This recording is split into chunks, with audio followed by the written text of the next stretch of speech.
The Senator from Middlesex, Mr. Lewis. Thank you, Mr. President, and thank you for your leadership. Dr. Martin Luther King Jr. said that the arc of the moral universe is long, but it bends toward justice. He also reminded us that that doesn't happen on its own or by accident. It takes concerted effort. It takes action by people of goodwill. It takes courage, determination, resilience, and hard work. Today, the Massachusetts Senate is proudly taking such action.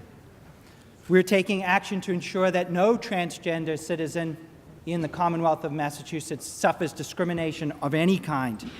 And beyond the transgender community, I believe we're making a strong statement that every person deserves to be treated with respect and dignity.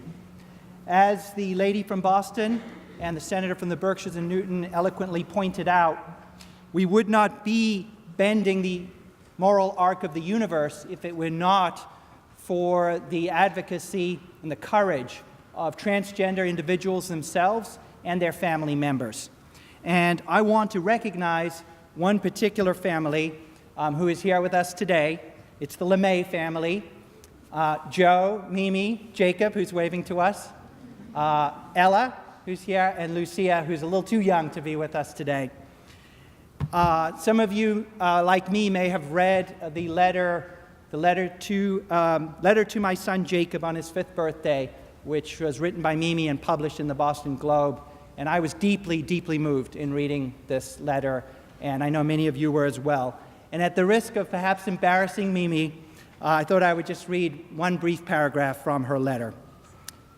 She wrote, "Jacob, my love, it is you that have transitioned us to a life less ordinary and so much more meaningful than it ever would have been. Thank you deeply for your sacred trust.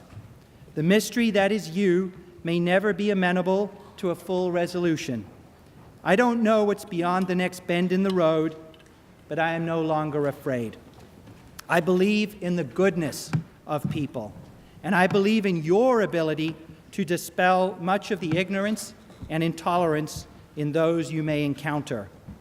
I look at how fine a human being you are becoming, far beyond my meager original intentions, and I know that the future is bright for you.